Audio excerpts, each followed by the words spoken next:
I'm Callum Crowell, and welcome to this weekend's Kicktalk Reboot. In the programme, we will have a report from Shettleston v Largs Thistle, an interview with Thistle skipper Kevin Struthers about the Shettleston encounter, as well as his reaction to the midweek Ardac Cup match between Largs and Auchinleck. We'll also have our usual goalscorers roundup from around the west of Scotland. But first, it's now on to the results.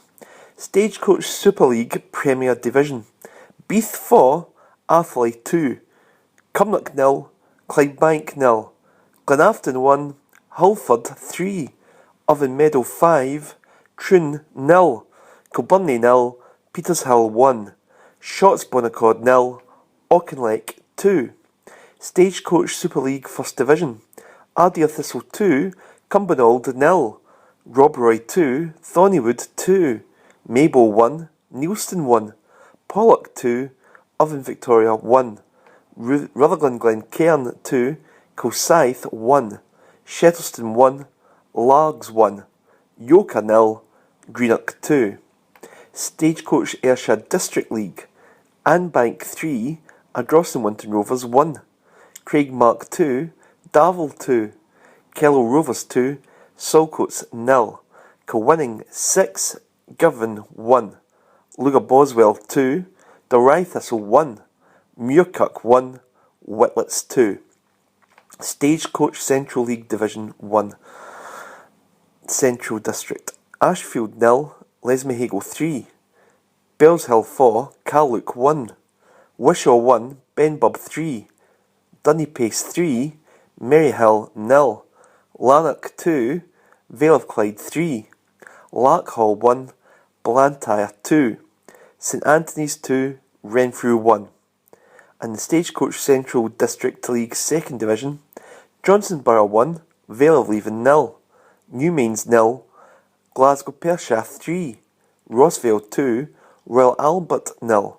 And St Roch's 4, East Kilbride 3. And now it's on to my report from Greenfield Park, where the score was Shettleston 1, Largs Thistle 1. Shettleston opened with a good, strong possession play and pushed Largs deep in the early exchanges. And it came as no surprise, really, when on 19 minutes, Robertson's cross found McCormick, who fired in at the second attempt after Keeper Weir's initial block. So 1-0, Shettleston getting an early lead. Lindsay replied for Largs as his shot fizzed wide of the right post. A poor kick out by Largs keeper Weir allowed Campbell to blaze down the left wing, and his dangerous cross to the far post was met by a looping header by Marshall. But Weir redeemed himself and got a good hand to the ball, which gave Nicky Jimson just enough time to dramatically head off the line in 25 minutes. Largs were too tentative, and Shettleston were continuing to push, looking for a second. Marks was chopped down on the edge of the area after a Shettleston slip-up in defence, but Lindsay fired the free kick well over the bar. Mark's high-flying header from Muir's well-timed tackle and cross was then pushed over the bar by Halliwell in the Shettleston goal.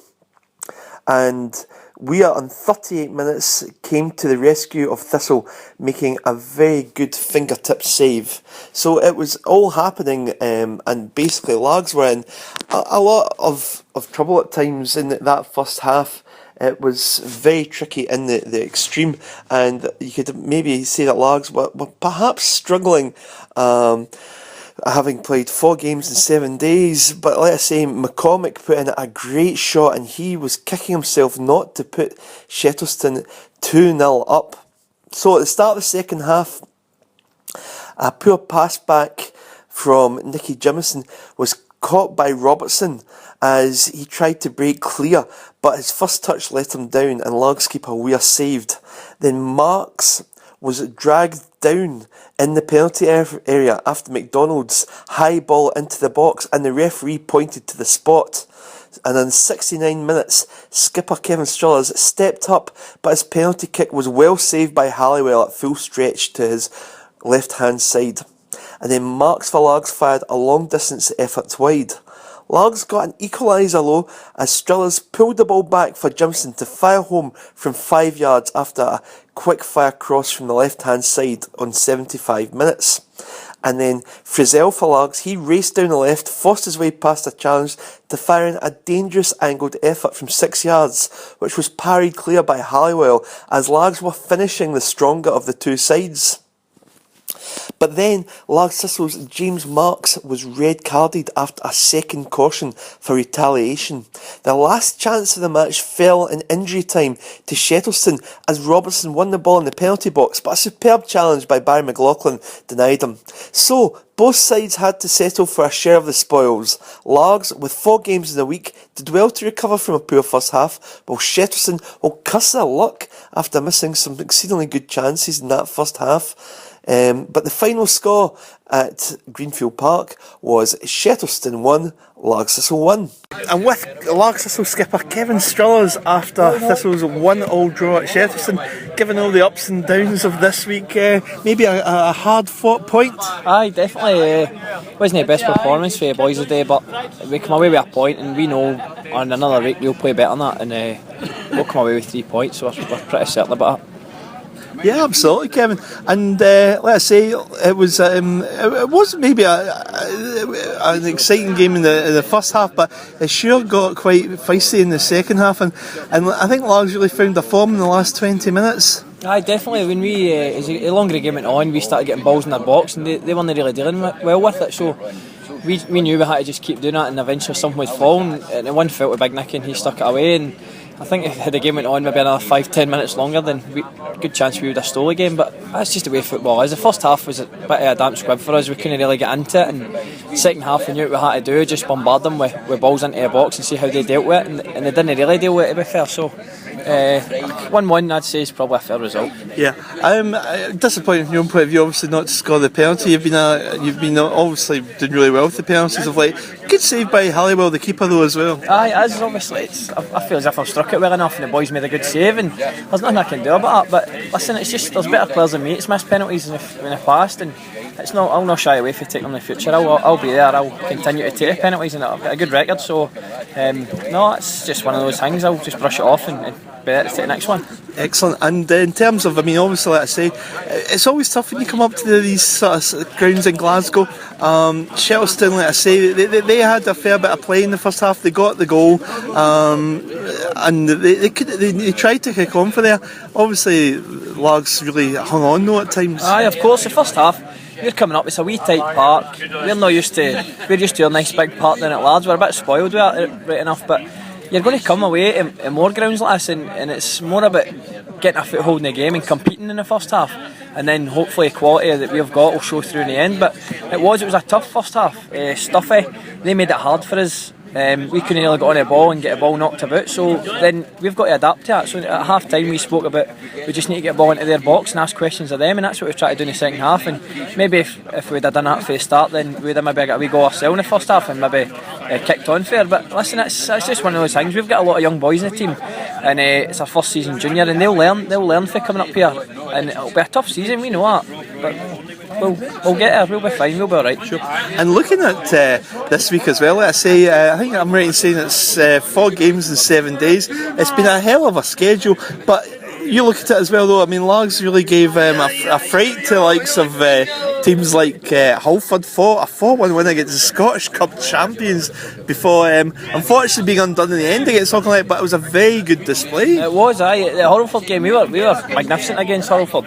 We scored 4 goals against, as you say, the team that won the Scottish Cup last year. I think it speaks for itself how far this young team's coming. Auchinleck, that was a tough game. They're probably the best junior team in Scotland, and we lost an early goal against them. We went in 1 each at half time, and we competed with them.